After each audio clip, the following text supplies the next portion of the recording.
strange substance found by a Southwest Arkansas man be part of a government test?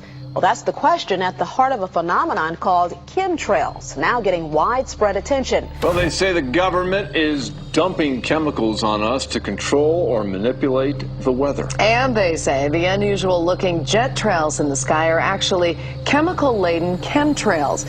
People say the government is up there in airplanes spraying all kinds of chemicals to change or manipulate the weather, leaving what you see there, and they call that a chemtrail. So what I look at there and I think are contrails, you're telling me are chemtrails? Yes, that a contrail would be dissipated by now. And it's interesting, Dale and Christina, this is of interest not just in this country, but European countries and frankly all over the world. A lot of folks interested in it. Well, Dave, you mentioned that climatologists and others who study the atmosphere believe that they'd be able to surely spot any kind of signs of an ominous plot. Our journey started in San Diego, California, where thousands of scientists, engineers, policymakers, and journalists gathered for the American Association for the Advancement of Science Conference. One of the topics was the artificial manipulation of the Earth's climate, also called geoengineering. During the meeting, scientists spoke about the plausibility of implementing geoengineering campaigns throughout the world under the guise of preventing global warming. One widely accepted theory was to block the sun by spraying something into the atmosphere. When they were asked about existing aerosol programs, they stated clearly that no such programs have ever been implemented. But strangely, these proposals sounded exactly like what people around the world are claiming is already happening.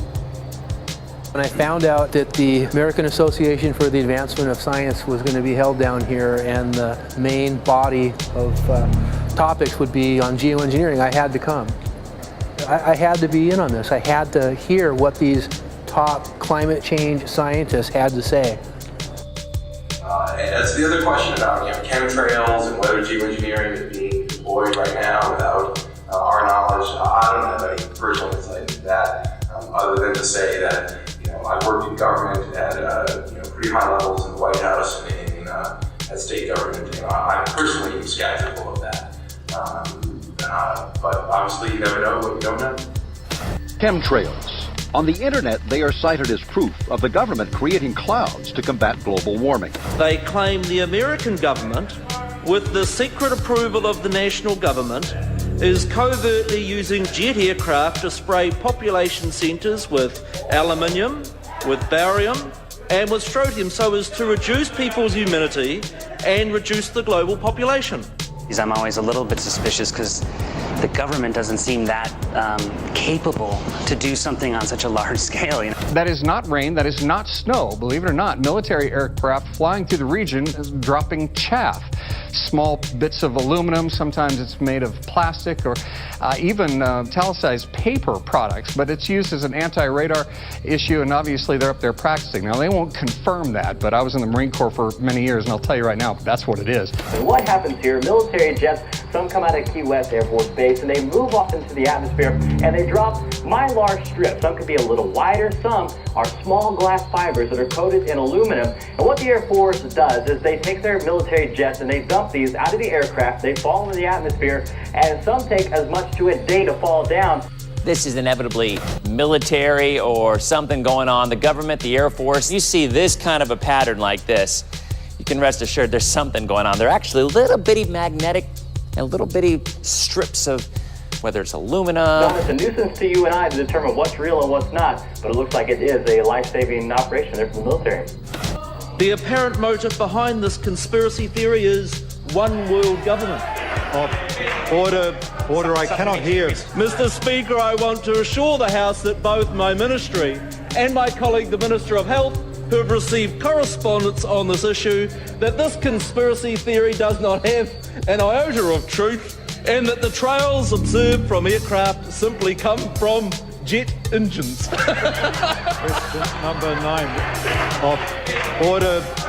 And I think what an appalling example it is of the new Foreign Affairs spokesperson for the Labour Party that she's spreading conspiracy theories about the United States government. I think the House has heard sufficient.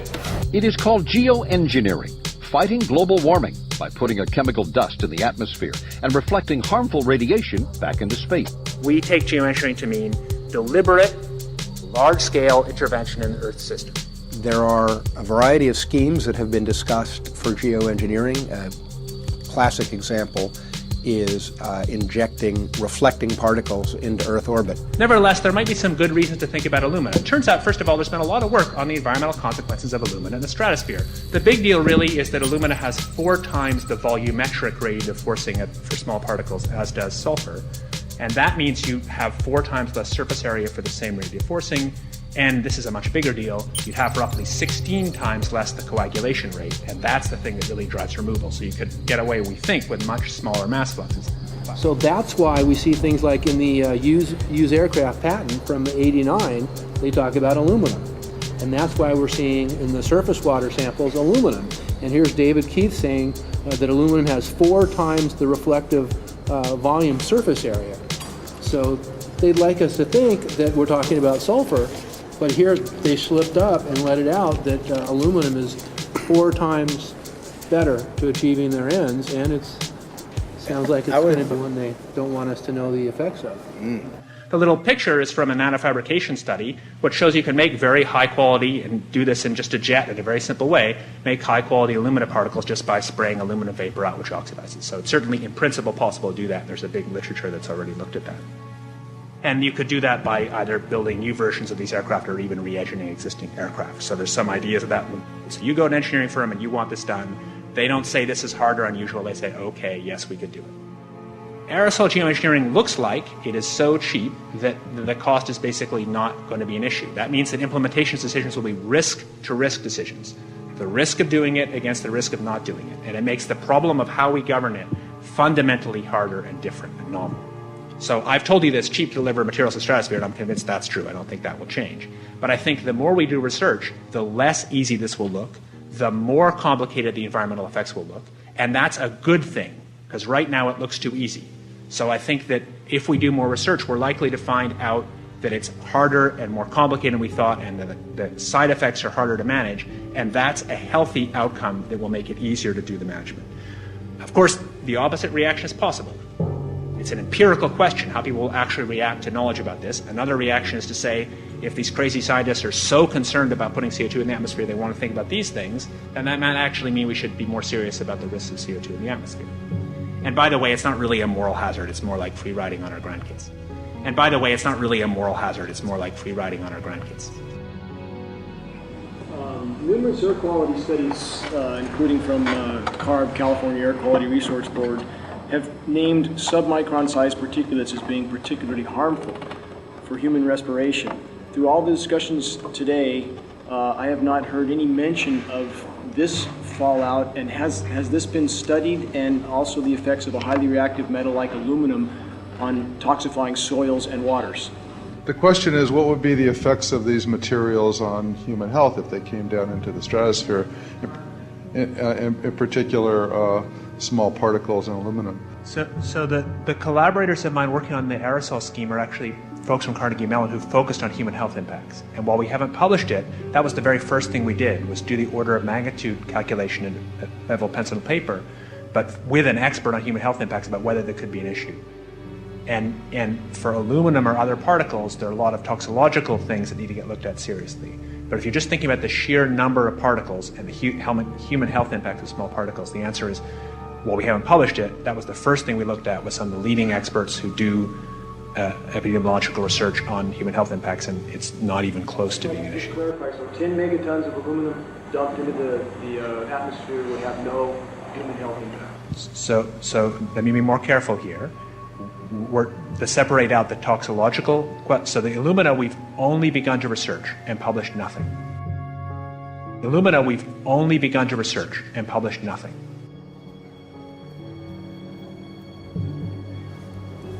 Dane looked at him and he said, so you're telling me that spraying 10 to 20 megatons of aluminum, as you said, would have no human health effects? He took a deep breath and he swallowed and he said, let me be more careful here. We haven't done anything serious on alumina, and so there could be something terrible that we'll find tomorrow. We haven't looked at it. And that, for me, that was the whole main point of what is going to be coming out to the public. It's the damaging effects of aluminum that are being found around the world in massive amounts. Here's David Keith confronted on this very issue, and he looked, at that point like they just let the cat out of the bag. Mm-hmm. we haven't done anything serious on Illumina, and so there could be something terrible that we'll find tomorrow. We haven't looked at it. They're proceeding because they have an agenda that's separate from trying to thwart this crisis of global warming. You know, there's obviously several other objectives, whether it's depopulation, control, weapons aspects, communications aspects, all kinds of things, you know, wild cards that we know nothing about. We don't really know, and I'm not going to attempt to speculate on exactly what the agendas are, but we can see clearly the agendas are not benefiting mankind. You know, it's benefiting the agenda of the elite. And so I think the question is, how do you draw the line between some activity that is allowed and doesn't need global governance and activities that do require global governance? Dr. John Holdren has agreed to serve as Assistant to the President for Science and Technology and Director of the White House Office of Science and Technology Policy. I look forward to his wise counsel in the years ahead. My personal opinion is that we have to keep geoengineering on the table. We have to look at it very carefully because we might get desperate enough to want to use it. So what would we do if in year 2040 or 2060 there's a severe climate crisis, say widespread famines or Greenland sliding suddenly into the ocean? That the only plausible way in which we could start the Earth cooling this century is to directly intervene in the climate system, say by putting particles in the stratosphere. We do stuff in the stratosphere all the time, of course, and so it's not as though the stratosphere is absolutely pristine.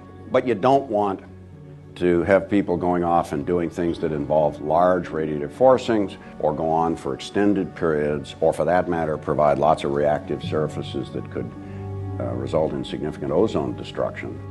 You know, maybe I'm putting a particle into the atmosphere because I'm trying to make money, or maybe I'm putting a particle into the atmosphere because I'm engaging in scientific research and trying to understand cloud physics, or maybe I'm putting this particle into the atmosphere because I'm trying to make it rain locally to seed a cloud and get more snow on our ski slopes. And this obviously raises all kinds of questions. It's hugely risky. It will likely negatively impact some people, but we might find ourselves in a situation where those risks seem worth taking. One of the things that really shocked me was in one of the breakouts they had the benefits of these programs and then the risks. Now the benefits, the one thing that was stated was the just cooling the planet. You know, some of the risks were ozone depletion, droughts in Africa and Asia. I got to tell you, I came away from this experience after listening to these scientists for 4 days of symposiums, really concerned because it's clear now that they are justifying, rationalizing, and looking to legitimize some really, really horrible impacts, further impacts on our environment. And they're basically formulating the sales strategy and the implementation and oversight strategy and the funding strategy. After San Diego, I was shocked by the programs that had been proposed. I decided to write about it. That night when I finished, I sent the article to an online publication with my email address attached. When I woke up the next morning, my inbox was flooded with responses from around the world. Why? Because I had just broken the story on aluminum in geoengineering models, which I had no clue at the time that very few people knew about. Now this metal, aluminum, is being found in massive quantities way above normal levels all over in rain, in soil, and in snow. After that, the calls started pouring in from people who were desperate for someone to investigate. That was the fuel that started the film. Before we started filming, we had the opportunity to sit down with one of our favorite authors and documentarians, G. Edward Griffin, to find out what he knew about the subject. I'd like to talk for a minute about an issue that's getting more and more attention. That's the issue which scientifically is called stratospheric aerosol geoengineering, also called the chemtrail issue. I'm very aware of the chemtrail versus contrail controversy. As far as I'm concerned, it's an open and shut case. I have been watching the development of jet travel from its very beginning. I used to live near the Los Angeles airport. Remember when The first jets came in and landed. Man, they made a big noise. We never heard a noise like that before. And we used to go down and sit at the end of the runway and watch these jets come in and take off because it was a novel experience. I've been watching jets all my life, and I know about jet contrails. I've watched them. They're vaporized moisture, ice crystals, and they get out there in the atmosphere, and then they effervesce and evaporate and then disappear, and you can see them. Plane moves along and the little white trail follows right behind it, and usually about 10 or 20 lengths of the plane or thereabouts, and then it's gone. And you can still see them that way, by the way, once in a while. So there goes a contrail. These other things we're talking about are not at all the same phenomena at all. These planes go by and they billow out this white smoke, and it covers the sky from horizon to horizon. It doesn't dissipate at all. And they crisscross each other. And you see this thing cover the sky and turn it milky, and then people start having trouble breathing, and then you hear stories about the aluminum and barium deposits that they're picking up and the residue. And you put it all together, and I don't see how anybody who's got their eyes open and their mind open can come to any other conclusion but that somebody is spending a lot of money and effort to spray the planet. The question is, why? I have my own theories, but I hope that there will be some good investigative reporters go out there and get us the answer. I know that whenever it's finally discovered, and it will be, the people who are doing it will undoubtedly say, oh, well, we did it for you folks. It's for the greater good of the greater number. It's for the society. It's probably to prevent global warming, or maybe it's to inoculate people against some kind of a dreaded biological attack. We can't go around shooting everybody in the arm, but we can spray them and save their lives. You see how good we are? We're doing it for the benefit of society. I know they're going to, whatever it is, they're going to say it was for your good, or mine. Think if we had the ability to steer hurricanes, and the hurricane was going to slam into New Orleans.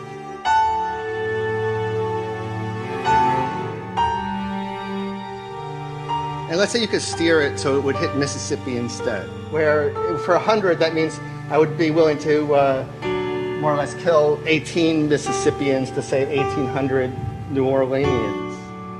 And if you do that knowingly, are you murdering those 100 people? And there's all kinds of equity issues there.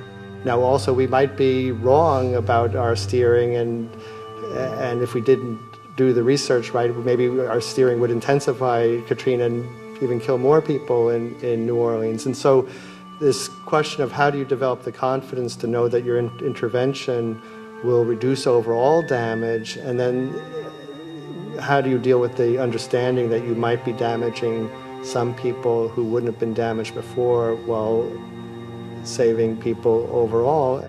The spraying appears to be mostly in NATO countries. I've seen it here in the United States, I've seen it in England, I've seen it in Scotland, I've seen it in Canada, and I've had reports from people who live in France. There's a grouping, there's a political grouping here of some sort. It's international in scope. It's not just an American phenomenon, it's international. And anybody that wants to investigate that, I think, has to take that fact into consideration. They're going to find a political grouping and a political motive here. But in my humble opinion, it's not in your good or mine at all. I don't know what it is, but we'll soon find out.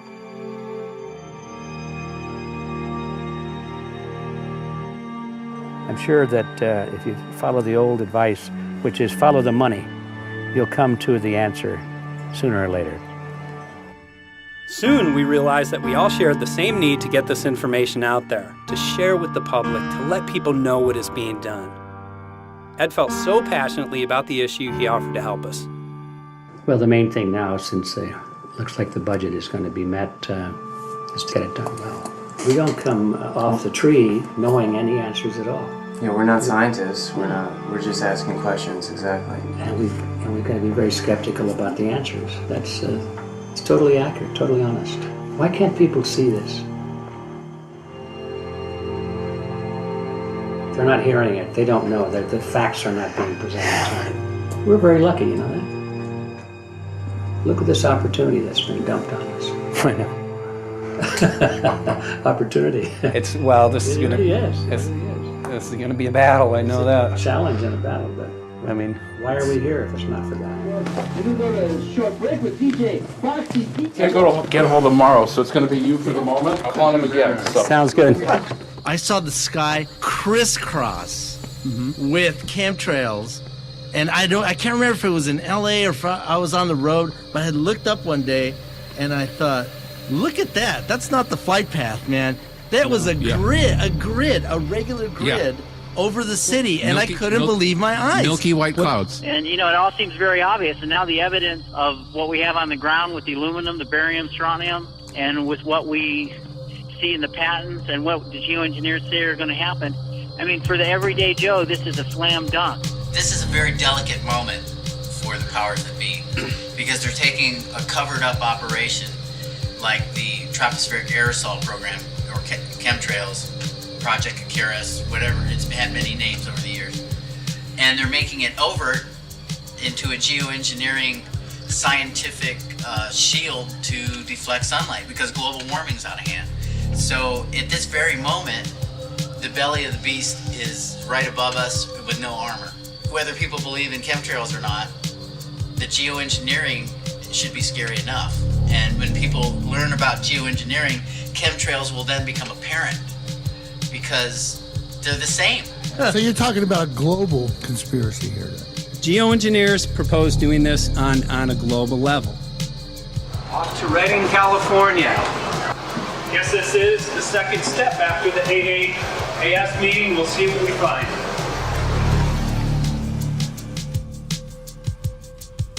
Right here in Northern California at Dane Wigginton's house. He owns over 2,000 acres overlooking Lake Shasta. He told me about some of the challenges that they're having up here. Let's go and talk to Dane. We'll see, what's going on his property. We'll see what he's going through, and also what action he's taking based on the test results that he has.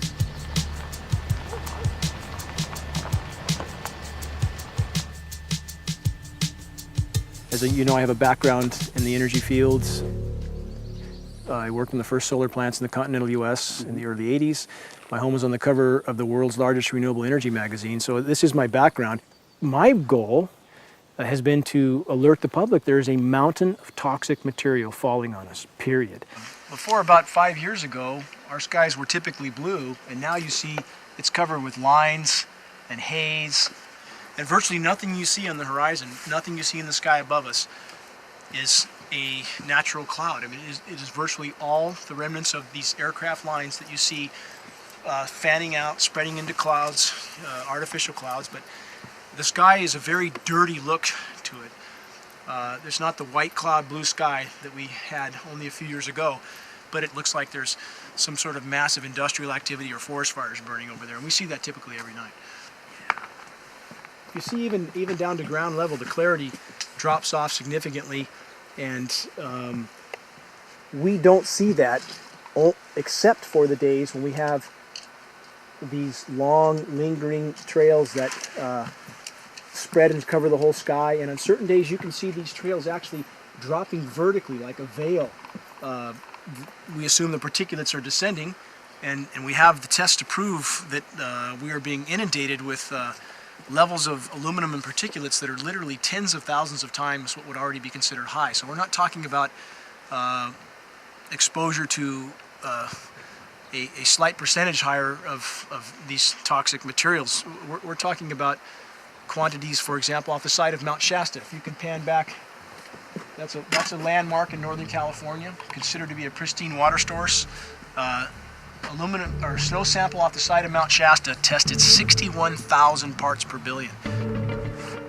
This is just ordinary snow water. And people are drinking this stuff when they're hiking on the mountain. And remember, government action is required at 1,000. This is 61 times over the government limit, and our hikers are drinking this poisonous water on Mount Shasta Mountain itself. God. Barium, 83. Strontium, 383. So this summer, the people climbing are drinking poison. Basically.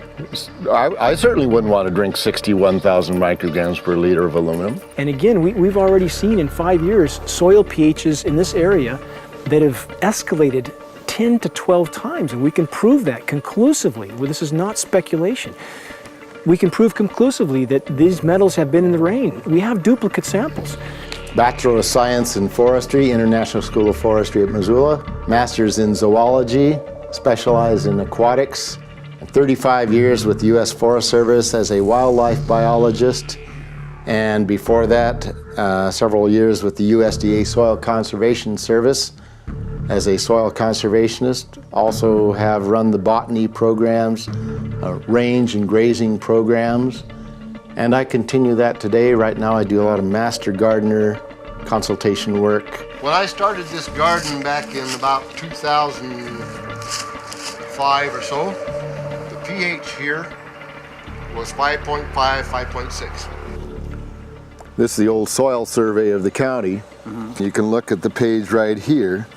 This is my soil right here. It's a Dietz 125, 126 here at my house. And here, the soil reaction pH should be between 4.5 and 6.0. And over there in the pure mud, it's even a little darker. It's 6.8 right there. And what can this do to plant life and ecosystems? Well, you haul one of these things out and you start looking at the little things that are crawling around the soil. A lot of times they aren't there anymore. The little soil arthropods that you can barely see on a microscope, you can actually see movement with this. Little tiny macroscopic, look like little moving pieces of dust. Those start to go away. They're not gone entirely, but they start to go away.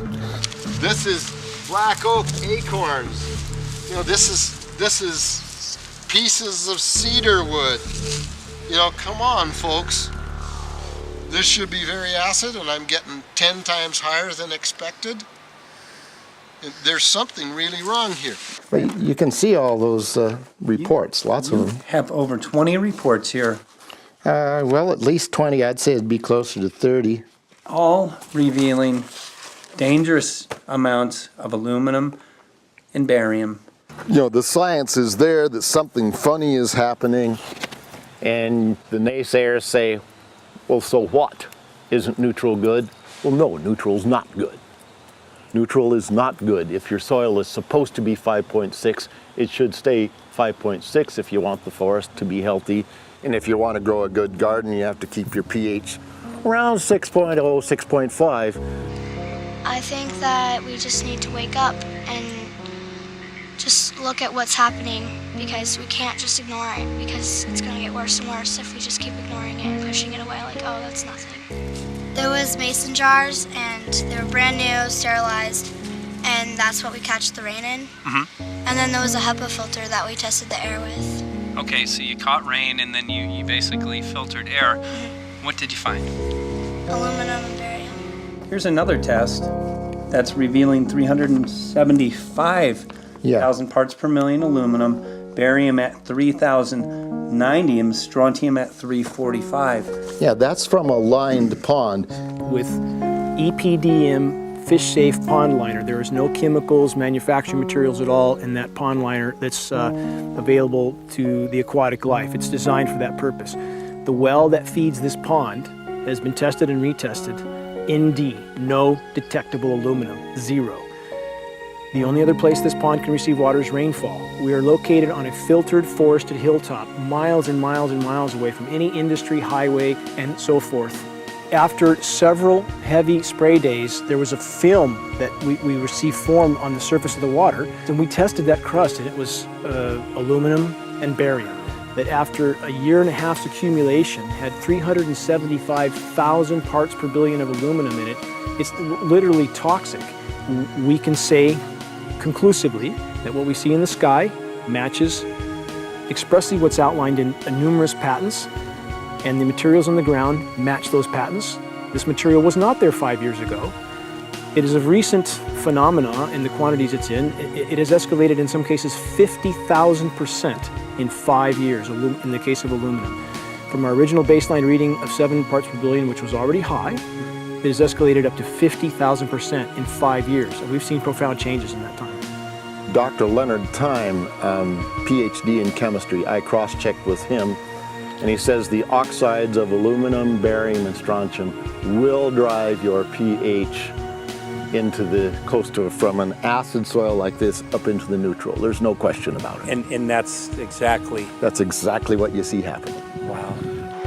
I have a doctorate in inorganic chemistry from Oregon State University, in which I was working with different metals and oxidation states, and then did a postdoctorate work at Brandeis, where I was working stabilizing off oxidation states of different metals.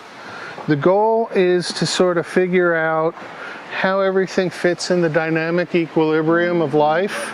I was working with Francis up in Mount Shasta, and he showed me some rainwater analyses that had to do with levels of aluminum, strontium, and barium in the atmosphere. So I feel the major toxin in these chemtrails is the aluminum. And from the levels we were looking in at Mount Shasta, this is totally, totally unacceptable. When you get to metals and biological systems, you're no longer talking about the bulk aluminum that people think about when they're drinking from soda pop cans and that. So once it gets to the aluminum oxide stage, it just forms a plaque within your arteries and shuts down life. When you take elements that normally aren't out in the environment and you start putting them in the environment, it raises some serious red flags. Aluminum is a very specific nasty in biological systems. It takes that site and it never lets go, and it shuts down the site, and that's it. And so as you accumulate aluminum over time, it causes major neurological damage because it ends up as aluminum oxide that's essentially stuck in place and can't be flushed out by normal systems. At the core of everyone's condition is always some level of toxins. And aluminum is known to have cancer-causing effects. The half-life is decades. I think that we should be working on taking more of these toxins out of our environment instead of adding more toxins in. It's very concerning that if we add more toxins to our environment, that will be increasing the rates and risks of cancers. Even one patient is not worth it. So sad that they would consider putting aluminum in our environment to affect something when they could be causing so much more damage. Wherever the material is coming from, it is there. The amount of metal falling on us cannot be disputed. Absolutely, this is not speculation. The amount of metal in the last 4 years, as I said, have increased to a degree of thousands of times, and California Air Quality Resources Board has studied the aerosols from China. These metals are not amongst them. Mike, the reason I've chosen to focus so primarily on this issue is I feel all other issues are secondary. What could be a greater priority than not being able to walk out your door and take in a breath of air without sucking up heavy metals? If our land base is being poisoned, if our waters are being toxified, what will we have left to work with? Whatever we choose to focus our time and energy on, whatever our political beliefs, that this is a common ground for all of us. We must have air that we can breathe that's not full of toxic chemicals and metals. We must have water that's not completely laden with whatever is being emitted from these aircraft. And if people stopped to consider that the atmosphere is as thin as a layer of paint on a basketball, it is an extremely thin layer that allows life to exist on this planet. To simply treat it as a physics lab and experiment with it until it is broken beyond repair is folly of unbelievable proportion. And if people understood that this sort of experimentation not only is going on, but has been going on for a very, very long time. Going back 50 years, there's been countless climate manipulation, weather modification programs that the vast majority of the public is completely unaware of. And if they think that this is not true, that certainly that somehow they would have known if it was occurring, I would ask them to look at things like Agent Orange and the things that governments do because they can, because there's no one to stop them, because they have these huge military machines that want to control everything. And in fact, the government's own document, perhaps you may have seen, it's available to any online, is called Owning the Weather, an expressed goal of our government, and not just our government. He told the Associated Press that the American government has created weather tampering techniques so that the New World Order will be able to starve millions of Americans and to control the rest. There is weather control techniques. Number one, the entire patents on the equipment. Number two, Senator Claiborne Pell's complete statement and story of his own that not only does it exist, but that we even utilized it as far back as the Vietnam War. Well, Murph, We're going to do what we can. let's see what we can do. You got the scientists behind you. The scientists are with you, so at least this scientist is with you. I may not have $1 million budget, but I've got enough to show that something's dreadfully wrong. You got it. All right. So Arizona will be this Monday, the 21st. Senator Johnson up in Show Low. So we're going to be in the car a long time.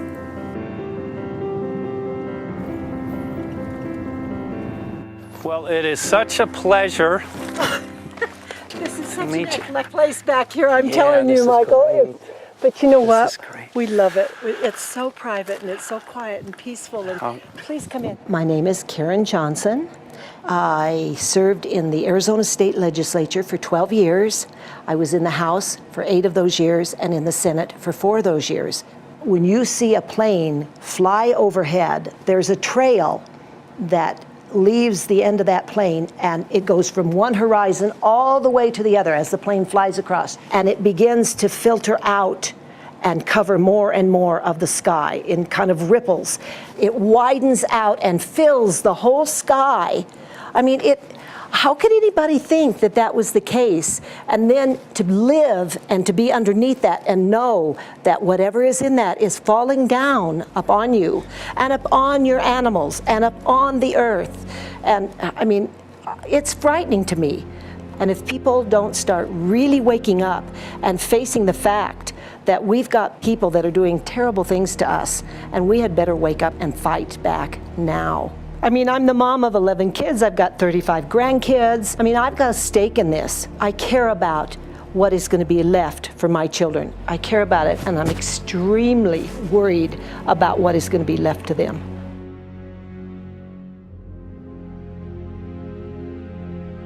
Aluminum is toxic, and we know that it's accumulative. And we know that we're getting more. So we're absorbing it in the air, we're drinking it in our water, so we are accumulating more. So the thought of more aluminum being dispersed in our environment in the way that you mentioned is very frightening to us and very disturbing to us. Those of us who have done any research on this are really quite concerned that we are ill-informed about this issue, and mostly that it's being done. Aluminum is toxic. We know that it is. We can debate as to the amount of toxicity that is going to be disturbing the body, but as far as really accepting the fact that it's accumulative, it's synergistic, then we have to conclude that it's not a good idea to put it in our atmosphere, especially when we know we're getting increased amounts, and especially since we know that the scientific communities around the world are pointing a finger at the heavy metal toxicities, at the toxicities that we're absorbing in the day-to-day food that we eat and the air that we breathe. The concern is off the charts about why is this happening? Why is this being allowed to be sprayed continually all over the United States, all over the world? Who is paying for this? I mean, the incidence of Alzheimer's has just skyrocketed, which evidently has to do with an accumulation of aluminum in the brain cells. I mean, I think almost every family has been touched by a member as they get older having Alzheimer's. And it's a horrible disease. And to say that, well, this just came because people drank soda pop out of aluminum cans, you know, when my father passed away with Alzheimer's and he didn't ever drink soda pop, you know, that explanation doesn't ring true with me. And so I'm wondering, how much did this chemtrail spraying back in the Illinois area affect him? Aluminum and fine metal is an accelerant. friend who's a firefighter up in Pine, Arizona for 20 or 30 years says that the wildfires now that they're fighting are way beyond anything they've seen before in intensity. And when you look at the air samples and you see the fine particles of aluminum, which is very flammable, and magnesium settling on the trees, this is causing unprecedented savage wildfire. But if you look at this, you can see these are parts per million. They sent this to me, and I just found this to be extremely interesting because we should have like 2 parts per million of aluminum in our air. And this is saying that there's 39,000 parts of aluminum. That's astronomical. Barium is high. I mean, these are way off the charts of what people should be breathing or what's coming down on them. And, you know, if people wonder why their health is deteriorating, why they're having to go to emergency rooms, why they can't breathe, you know, why they're getting Alzheimer's, this has been planned. We have elites, I don't know what you want to call them, one worlders, Illuminati, I don't know, whatever you want to call them. But with these people that don't care about the average person. They only care about themselves, their greed, their power, and if they eliminate, you know, 2/3, 3/4 of us from the planet, so much for the better for them, because then they don't have so many people to have to herd around and worry about. So this is a lot what this is about, and this is very, very alarming and scary. I mean, where is this stuff coming from, and why? Why is this kind of stuff being put out there? You know, I've heard different explanations about, oh, we need to cool the planet, all this and that. But if people are up there trying to cool the planet, why do they need all this kind of stuff in it? The explanations just never have really rang very true. And as I'm setting up the equipment, she looked at me, she said, all these trees here are dying. And I said, what? She says, all these trees in here are dying. So I thought, well, I'm going to test for aluminum, because that's one of the key things in the programs that we're talking about, and titanium. And I took some of this bark sample and tested it, and it came back positive with aluminum and titanium. Then I started traveling around California, noticing the same thing. In Lake Tahoe, there was a lot of the same type of bark, all through Sacramento area and Davis. Just about everywhere I went, I was noticing this silver white bark. What I think's happening is these chemicals are getting down and destroying the roots. And then as they come up, they're going out into the bark. Those 2 right there are the ones that are just, it just hurts so bad to see these 2, because look how old and big they are. We probably lost 40 trees right here on our 10 acres.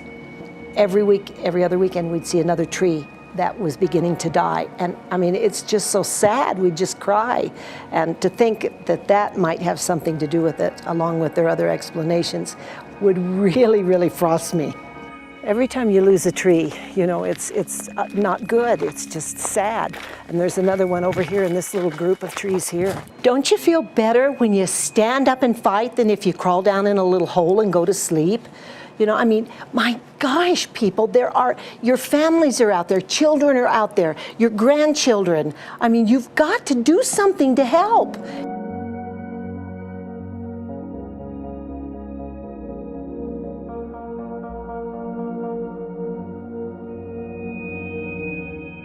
My greatest hope is to get people to question. And hey, if they don't wake up while we're there, I'm hoping to plant some seeds. We're going to the most beautiful place on the planet, Hawaii, to see what's going on, collect some data.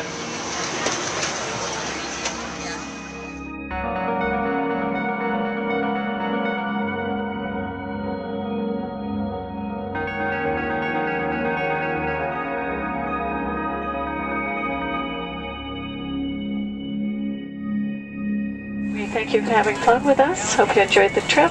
Have a great vacation and welcome home if you're lucky enough to live here. Thank you.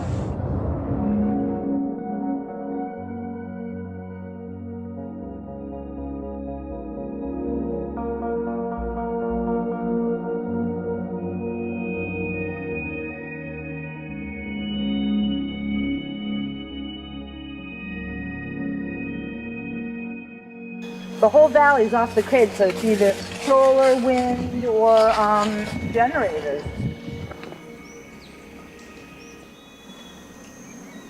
Look at this, man. Yeah, the mind can't even conceive of a dream of this. Right. Yeah, right. Even coming here, and one would never think, you know, in paradise that it's getting destroyed. And they're doing it island style. They do it off the island, right? They do it off the island, so they don't, you know, you don't see the chemtrail airplane. The theory is that they're spraying the ocean, offshore, and it's coming in on the. And it's coming in. Now these are coming from the west. They're also spraying on both sides today.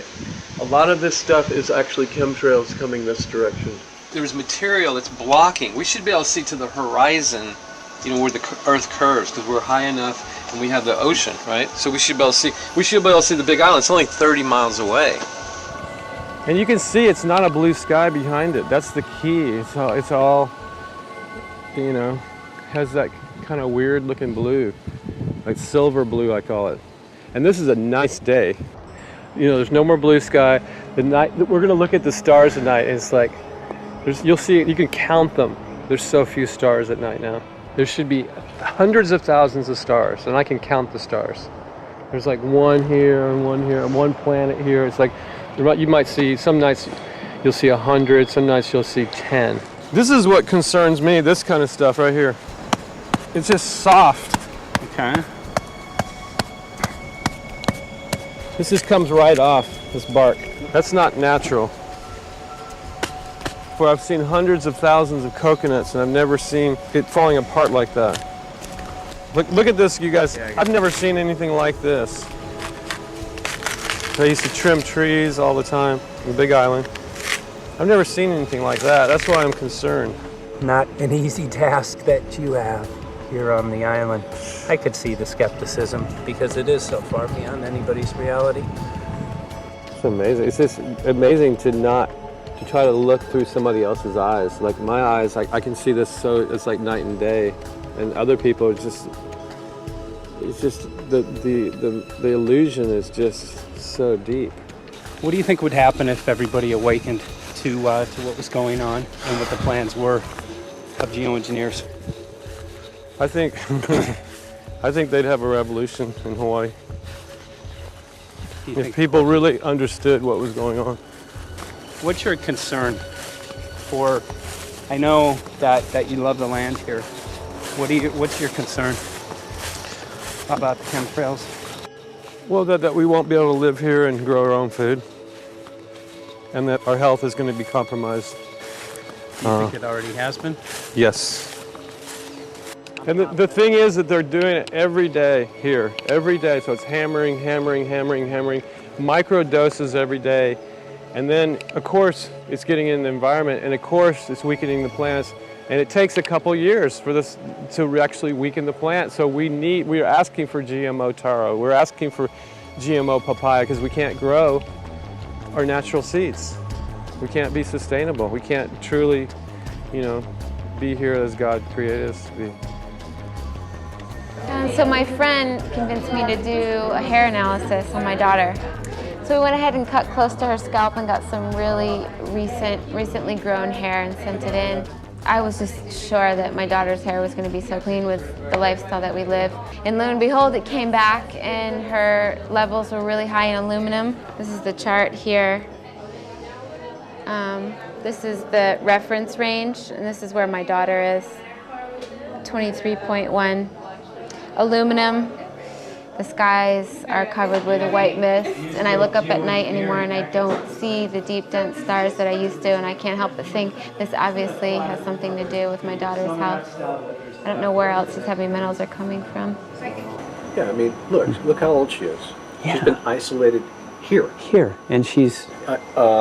Here. Anybody looking at the situation would be like, this is paradise. This child should be like superhuman. Organic farm. And here you are getting all this heavy metal stuff. She has highest level aluminum on the chart. Never had a vaccine either. Folks, these people are playing God. They are playing God. They're manipulating the weather and they're spraying stuff into the sky. They are trying to geoengineer everything, including your plants and trees and your ocean.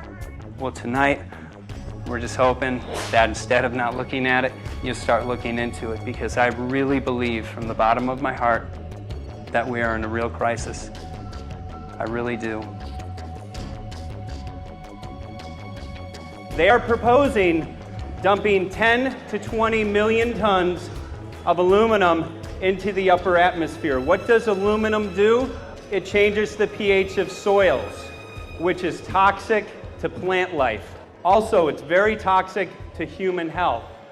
Are they doing it? Well, let me tell you about my experience and what we found. We have much evidence that not only suggests, but I believe prove that they are happening. Jeff, what's going on? And as I promised, we're joined right now by a very special guest, Michael J. Murphy, currently on location in Hawaii. He's working on a documentary film called What in the World Are They Spraying? Michael, welcome to the program. Great to speak with you today.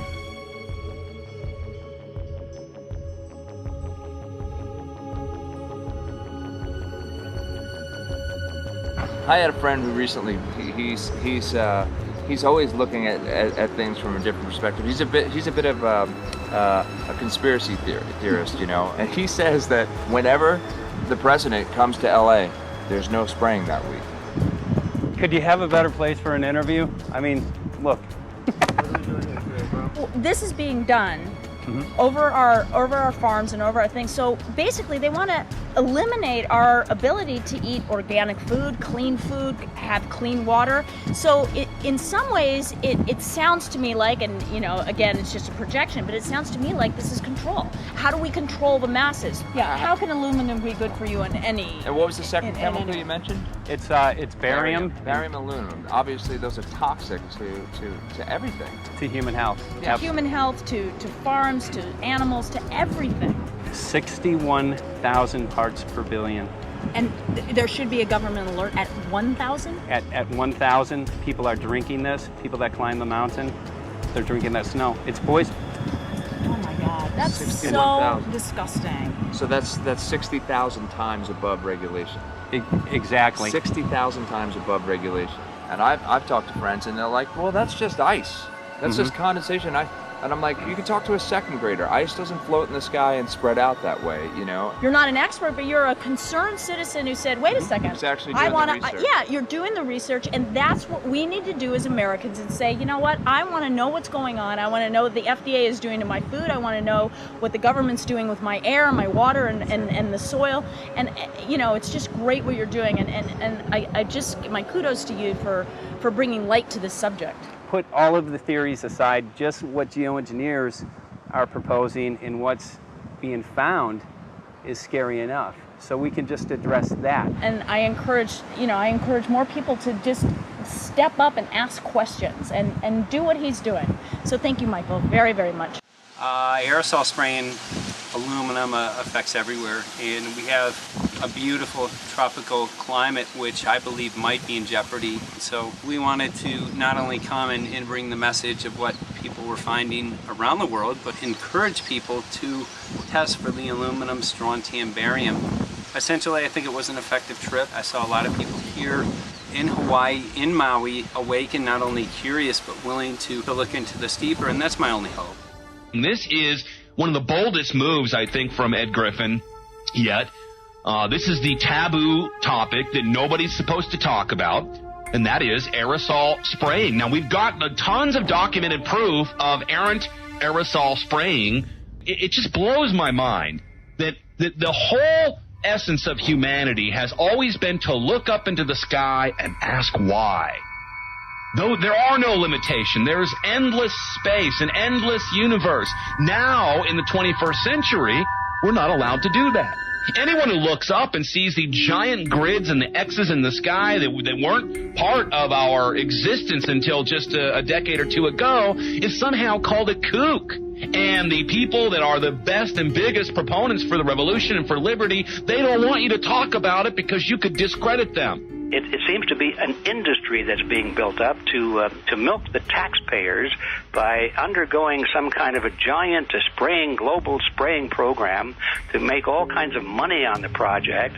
And they don't seem to care really what effect it has. They're not trying to experiment to see if humans can survive it or anything like that. They just want to get this stuff up. And then we discover, as we're going further down the line, that there are companies generating genetically modified organisms, or seeds, modified seed crops they're being engineered to resist the aluminum in the soil.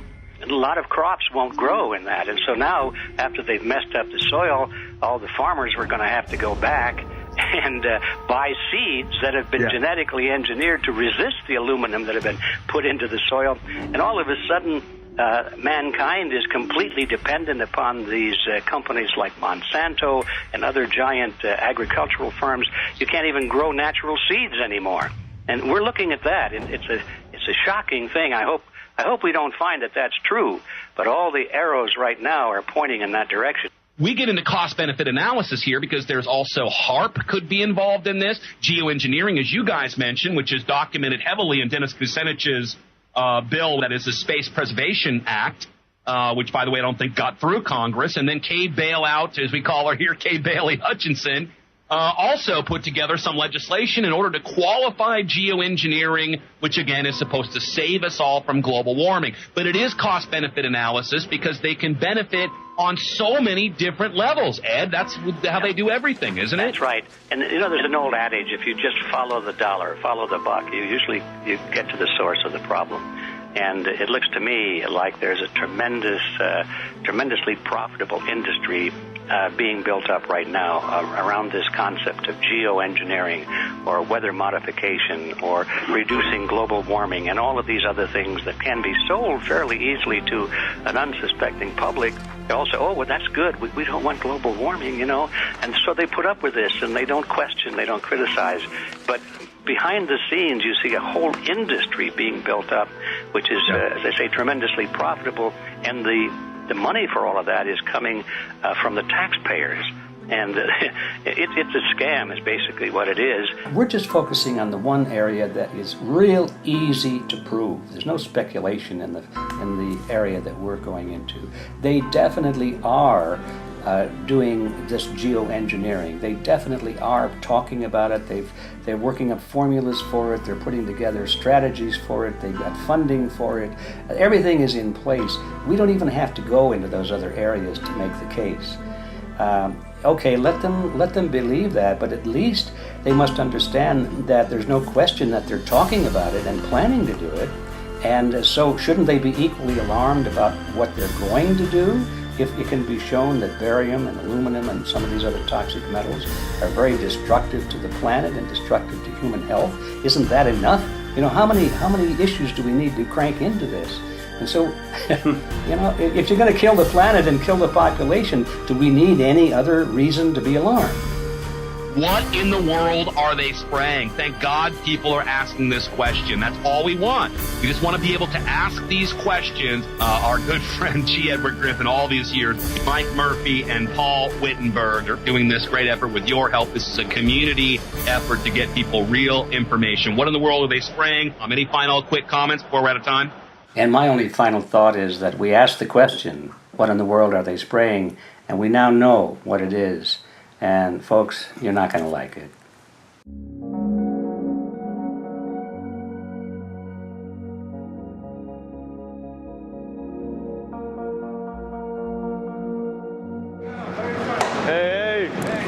I'm Peter Vreken. I'm from Belgium. I'm 54 years old. I can't believe it myself. I'm a very happy and grateful person. We are doing the job the police or the Justice Department or the Environmental Department should have been doing. And it's really essential that it's going to be a grassroots revolution. I think so. God is on our side because we are not fighting against, but for. Yes, we're fighting for. I was in the council for about 25 years and also a period as the mayor. So from that moment on, 10 years ago, everything started to change. I start to get a picture of what is really going on. And it became crystal clear to me that we, humankind, have been manipulated and dominated and exploited for centuries. And this chemtrail phenomenon made me angry because I was so helpless. You can decide what food you're gonna eat, whether you're gonna smoke, what water you're gonna drink, what kind of life you're gonna lead, but not with this phenomenon. Then you are just a victim. It's only a game. And there have to be good guys, and there have to be bad guys.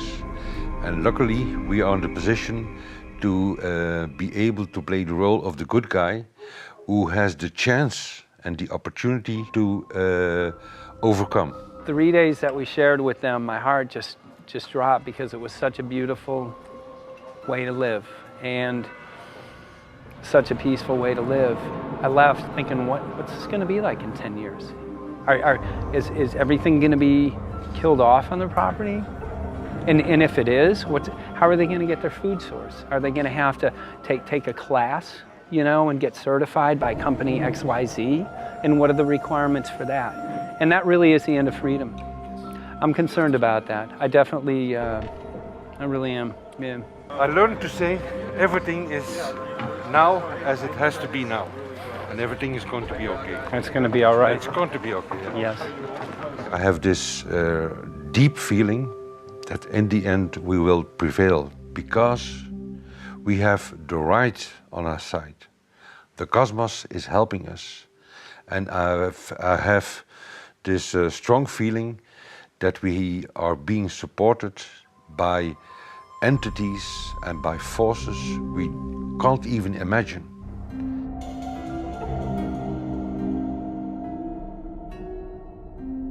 Here for the first time we have this scientific proof that we are being spread.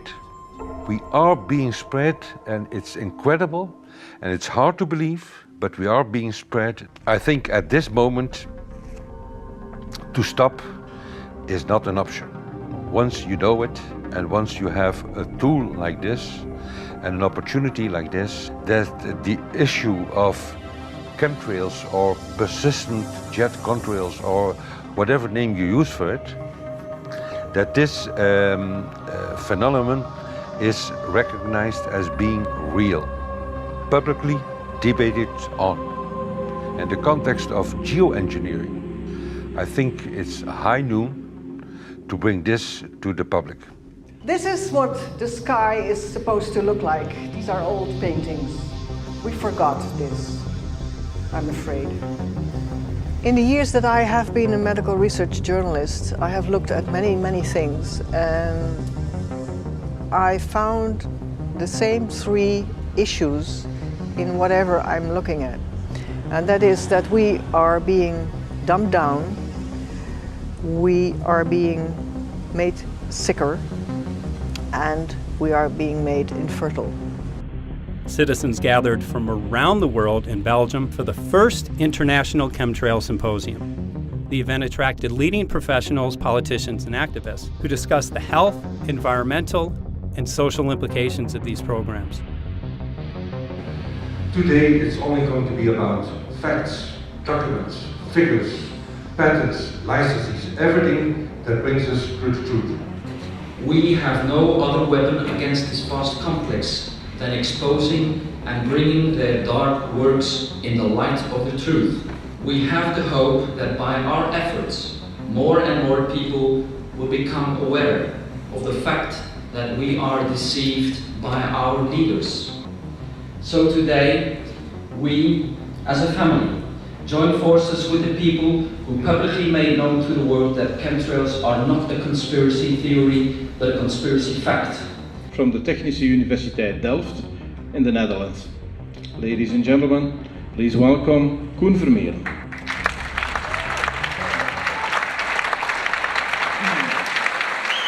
Well, I'm Koen Vermeeren. I'm a university professor of Delft University of Technology. Usually people are with their heads to the ground in their own two-dimensional space and they don't look up. But if you do, you see more and more spaces like this. And it worried me too. I have no explanations to our students about these phenomena. And then I studied it myself and I found out that I couldn't give them the answers they wanted, because I think that the phenomenon is not natural. It's not natural what is happening, and the explanations that are given to us are not enough for me.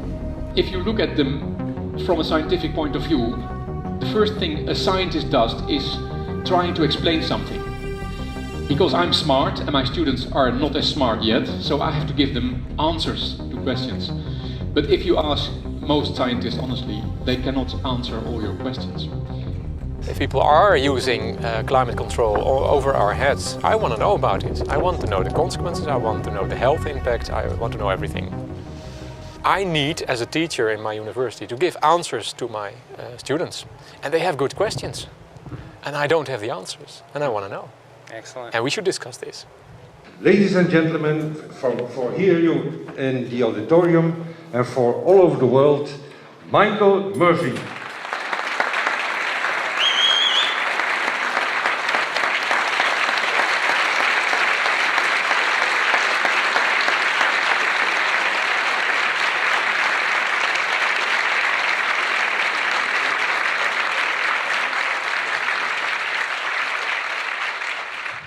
Well, thank you very much. It's definitely an honor to be here in Belgium.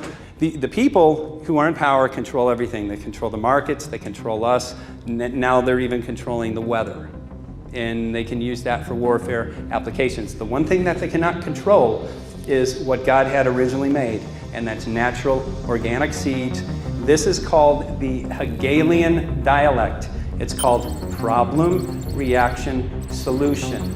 The problem here is massive amounts of aluminum, things starting to die. The solution is company X that says, hey man, you're not getting yields on your crop. Everything's dying. But I got the solution, I got a seed that will grow in this environment. The only problem is, now you have to start buying from me. We're a little concerned that maybe part of this agenda could be to kill off anything that's natural and organic and re-engineer it with aluminum-resistant GMO seeds. Many may know we just got back from a week of filming in Hawaii, and it was an incredible trip. A big concern for the people there is they're beginning to see softening of the coconut trees. But their concern is that these programs may again be part of a broader agenda to destroy anything that's natural and organic, so that the corporate redesigned GMO foods might be the only source of food for people. I didn't anticipate so many people, young and old, who are interested in this phenomenon and are concerned about it. And I especially liked the address that the young girl gave today. Only 17 and already making an address to the audience. That is, well, incredible. My name is Sofia Xenidis. I am 17 years old.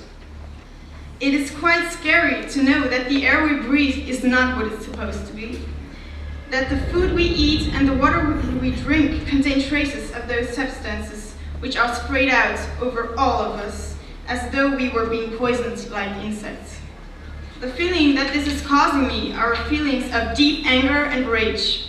I don't want to be poisoned, I don't want to be infected with cancer, and I'm just so angry that this global poisoning can be going on such a massive scale, and not enough is being done to stop this crime. A clear answer to one question. Are we being sprayed? Have we been sprayed? And is it their intention to spray again and again? What are we going to do about it? How are we going to deal with it? How are we going to stop it? I know the answer. There is only one person who can stop it. And you know him. You are.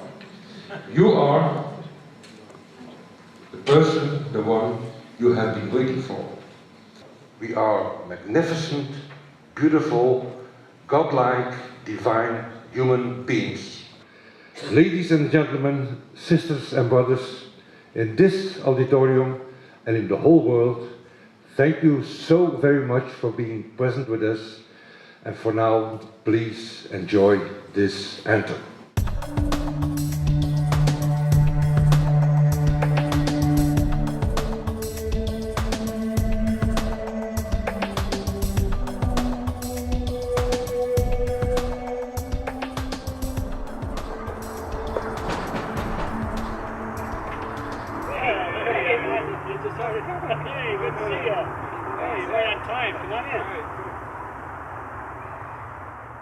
So, anyway, I'm glad that the weather's been good for you fellas so far. Just think if we were doing this in the wintertime, you might, if you're going to Washington, D.C., you might run into snow. Thank God we're not. That's right. You know, it's interesting because of the different weather modification programs. There's something like, I think, right around 32 in the continental U.S. alone going on. So the theory is that geoengineering is in part weather modification. You know, Mike, that's a very good point. There are so many subsets connected with this issue of geoengineering.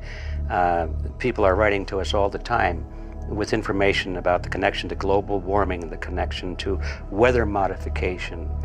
Some people think there's a connection with Morgellons disease. Others think it's kind of a means of transmitting electromagnetic impulses from the HARP antenna system up in Alaska and Siberia. Boy, it gets your head spinning. And each area, I think, is worthy of investigation, but we have so little time. I think it's wise for us to stay focused on just the aerospraying and the toxic effect of these chemicals and the destruction of the planet and the damage to human health. What more do you need than that to convince people that we have to put a stop to it? So to stay focused, I think, is our mission on this one.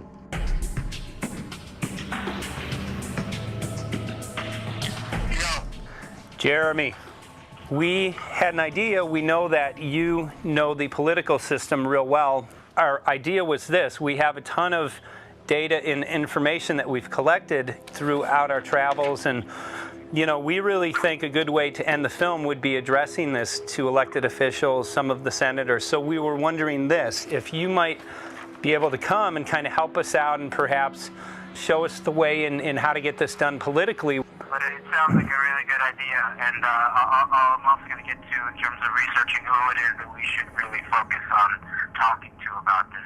At the very least, if we could make it impossible for them to claim that they don't know at this point, we can strip away their plausible deniability that they haven't heard of the data that points to geoengineering stratospheric aerosol operation already going on. At the very least, it should be very interesting to go to District of Criminality and put some people on alert. Yeah, you have a lot of enemies in Washington. That's where all the power comes together and the money, you know. So there are people there, I'm sure, that just don't want us to do this job. But I'm glad you're going, and you'll find out.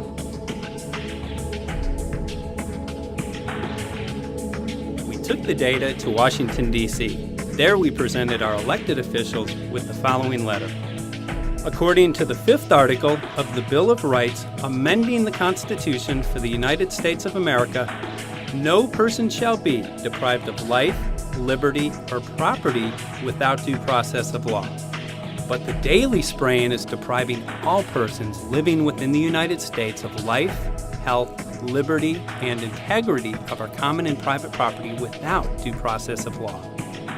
As a representative of the people of the United States of America, we insist that you do everything in your power to protect us and immediately put a stop to geoengineering spraying at once. There exists no justification, legal or otherwise, to poison the planet and its inhabitants. Now suppose that space aliens arrived on, maybe they're going to land at the UN headquarters down the road here, or maybe they'll pick a smarter spot. But suppose they arrive and they give you a box, and the box has 2 knobs. One knob is the knob for controlling global temperature, maybe another knob is a knob for controlling CO2 concentrations. You might imagine that we would fight wars over that box, because we have no way to agree about where to set the knobs. We have no global governance, and different people will have different places they want it set. Solar engineering is like chemotherapy. No one wants it. But we all want the ability to do chemo and to understand its risks, should we find ourselves with dangerous cancer. How long does it last up there? The lifetimes are years. What, years? A couple years. And then it what, precipitates out, or Yeah, that's correct. no toxic side effects that we know of? The thing we always wonder about is the unknown unknown. Yeah. So if you're thinking about, say, the acidification, it's clear that's not a problem. There's several studies that showed that. Right. But of course the concern here is with so little research, there may be some unknown that comes out of left field that bites us. My name's Mike Murphy. I'm a filmmaker in from Los Angeles. We're covering an issue called geoengineering. Okay, thanks guys. Senator, a question about the issue of geoengineering. I'm afraid I don't know what you're talking about. And wondering if you were supportive of geoengineers' proposals of spraying 10 to 20 million tons of aluminum into the atmosphere. I should really get a briefing paper on it before I give an opinion. Oh, not a problem. Are you aware of the issue? Not completely. At all? Because, okay. Do you have a letter from constituents, and people have concerns? Yeah, what We're making a documentary about the I don't know, you guys have credentials to be here? Yes, we do. We pass through security as well. Endowed by our creator. I think so. Please don't touch that. Please don't touch my property. You're lying. No, why? What did we lie? What did we lie about, sir? No, we're not. What are we lying about? Lying about what? It's a little unusual, huh? I haven't heard that. Okay. You're not aware of it? And it appears that these programs have already been deployed.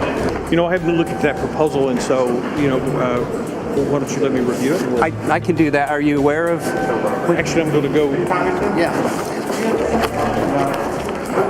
Let me go ahead and get that. I will take a look at this, and I will act accordingly. General, this program, this openly covert program of the aerosol spraying, stratospheric aerosol spraying, geoengineering, using tons of aluminum, spraying it up in the sky. I have no idea what you're talking about. Okay. Commonly called chemtrails, sir. When you were the head of NEMA, did you see the aerosol trails? Mike Murphy, filmmaker in Los Angeles. Hi, sir. And we're covering an issue called geoengineering, and wanted to know if you're supportive of geoengineers' proposals.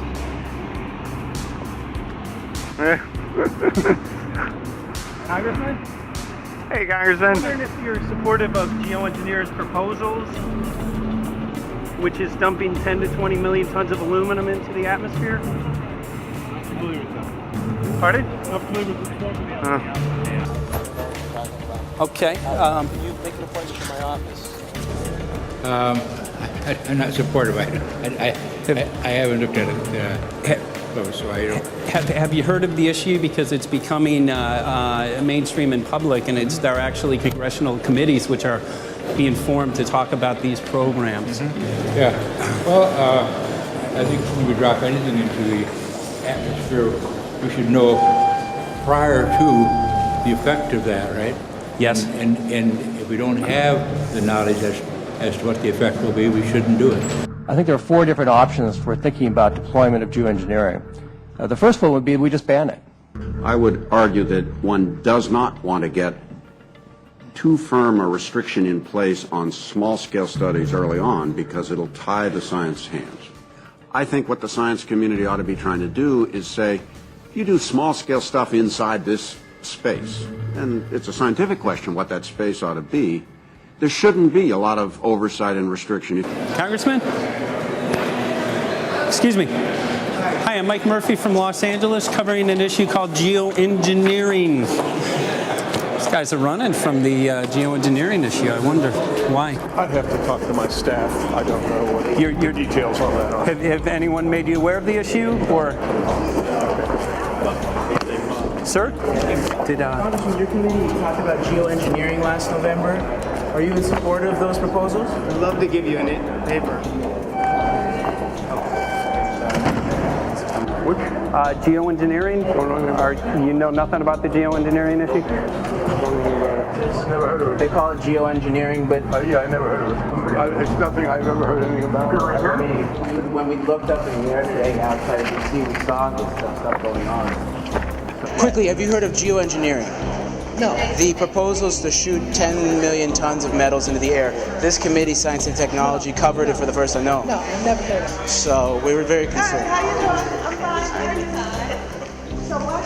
We spoke with Congresswoman Watson's office, and her press secretary, Ms. White, was familiar with Representative Kucinich's Space Preservation Act, which mentioned chemtrails and the weaponization of the atmosphere and space, and then it was pressured to be taken off the bill.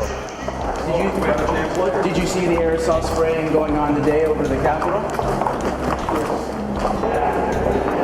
Congressman? Geoengineering carries with it a tremendous range of uncertainties, ethical and political concerns, and the potential for catastrophic environmental side effects. He's not one to do interviews very often, not unless we usually really pressure him into it. Okay. So don't, all that is, don't hold your breath. As chairman of the Committee of Jurisdiction, I feel a responsibility to begin a public dialogue and develop a record on geoengineering. We want to know if you're supportive of their measures by spraying 10 to 20 million tons of aluminum into the atmosphere? No, I think we need to have more research. Okay. And about the issue of current deployment, there's literally a mountain of evidence that many people believe proves the deployment of these programs. Any knowledge of that? No, there's certainly not a mountain of evidence, but I do support research into geoengineering, and I also support looking into the international governance of that. Okay. I hope anybody that has studied it knows, at least I think, that it's a radical proposal, and I hope we don't have to use it, but there may come that point in time where we do. Now, if we could provide you with the evidence that suggests that these programs are and have been ongoing, would you be willing to address this publicly? We've had about 3 or 4 hearings on it. We have addressed it publicly. Well, not about the proposals, but about the current deployment of these programs. Citizens. I don't support the current deployment. I think we need to have more research, and they have consequences that go beyond one nation. And so I think that there needs to be governance to that. Governance is not simply an issue of deployment, but governance before deployment in terms particularly of large-scale scientific fieldwork. I concede that on this subject and in general, it's not popular to talk about global rules. And when these people started talking about the need for UN Security Council oversight, a supranational environmental security enforcement with a strong mandate by the UN, it really was clear that they're looking for a global power behind the manipulation of the environment. But I do think it needs to be sort of an international kind of treaty that does tie and bind all nations into a common fate. It is a common fate. And unfortunately, it's not just big governments that could do this. It is small governments. It is billionaires probably could figure, I'm going to save the world all by myself, and I won't bother to mention it. How do we decide when there's a planetary emergency? Whose hand is on the thermostat? How do we decide when to start it? There's no way to do that right now. And what if we do start doing it, and then by some problem with the technology or with the will, we can no longer do it? In a year or two, the aerosols will come out of the atmosphere and temperatures will shoot up at a rate much faster than it's going up now. And it's that rate of change that's hard for us to adapt to. So once we start it, we'll be sort of locked into doing it for a long, long time. And so with basically no end in sight. Boeing would pursue this to make a profit, right? I mean, there's financial motivation to do this. Let's see. So let me not speak for Boeing. Is that allowed? Okay. Yeah, well, it is what it is. No, but someday, if the U.S. is going to decide to do this stuff, they're going to look to a company who can do it, and you want to be positioned. Boeing would rather get it than Lockheed Martin. So certainly we have an industrial base that helps the country take on technologies and large-scale challenges like national defense. And we do that both for a profit motive as well as, I think, as a national service. So I think it would be truly disastrous if you know, we discovered a few years from now that there was a black program that some government had stood up to sort of learn on the quiet how to do this. It's pretty clear you can cool the planet, but you will not and cannot bring it back to exactly the same climate state you started with. So you may or may not, and I expect we'll have a lot of back and forth about how useful it is to ameliorate the risks of climate change. I think there's a good evidence it probably is useful, but we don't know. But it certainly can't get you back to exactly the climate you started with. I think everybody agrees with that. Do you think you'll see deployment in our lifetime? Let me say I hope not. Al? I would agree. I hope not. I hope They not. agreed. Okay. I see this as something like an evacuation plan. That you build big dikes. Maybe that's the emissions reduction to try to keep the flood from wiping you out. But that if that flood should come, that you'd like a plan for what to do in the event of that catastrophe. So I see these options more as a catastrophic response option and not as a way to reduce risk of everyday climate change. You would advocate mitigating consumption of beef as a means of accomplishing your objective? Yes. How would you suggest going about that? You can't. I mean, it's your job to decide what to tax and what not to tax. Obviously, if you wanted people to behave differently, you give them incentives and disincentives for behavior. But I'm sure that's the answer you wanted to hear, Mr. Smith. If only my time had not expired. Thank you, Mr. Chairman. Because there's literally aluminum and barium contamination found around the world, believed to be from these programs. Like, look, today over the Capitol, looks like they're deploying some type of aerosol. Did you see it? No, I didn't, but good to see you. In a James Bond scenario, some rogue rich guy puts some airplanes in the air and seeds the clouds. What is to prevent that? Okay, are you aware of the issue? You do it through the... Are you in support of those proposals? What is your take? I don't know anything about it, man. I have to get more information. I've got a chair here. Okay, we'll give you a letter on this. Yeah, this is a letter from constituents. Okay, great. Excellent. And many people believe that these programs have already been deployed because mass contamination has been found. Geoengineering programs, stratospheric. Got it. Yeah. You just brought it up. Spraying from airplanes. Okay. So what is happening, people from around the world are finding contamination. Let me take care of this and I'll talk to you when I come back. I'll be back. He's here. Thank you very much. We see that even though we might make the average temperature of the planet about right, the rainfall patterns change some from today. And some places become warmer and some places become cooler. So there are going to be winners and losers in this geoengineering activity if we were to do it. But nevertheless, as David has said, there are reasons why we might consider doing it.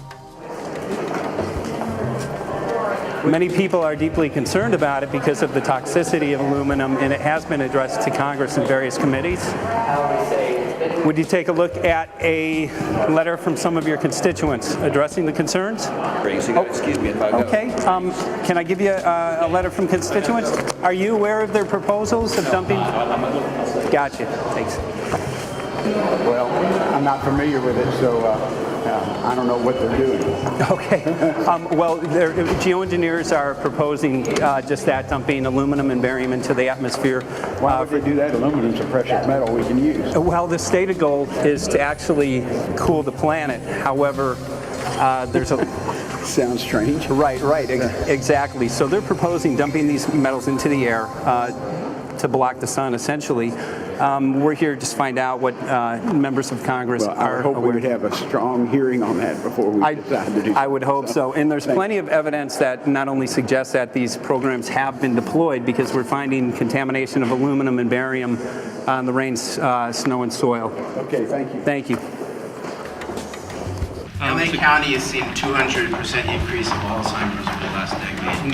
Tons of ground and water samples showing high levels of aluminum all around our state. Why don't you give me all the information you have? I have some very good people I will assign it to. And if you get it to Mr. Lavelle, we will He's get got it my to card the and right... send me an email and Yeah. we'll Okay. we'll be in touch. We are Okay. investigating this, and there's literally a mountain of evidence that suggests that these Okay, programs are move that going on. mountain over to us. You Let got us it. take a look at it. And look up, Thank keep looking you. up into the sky, and you'll see some of it. Oh, okay. You will. You can All see right. the aerosols being sprayed out of airplanes quite a bit. Okay. So thank you. Yeah, the future of humanity is definitely dependent on it. So we're counting on people like yourself to take some proactive steps. So thank you very much, guys. You're very welcome. Appreciate Thank it. you. Thank you. Right.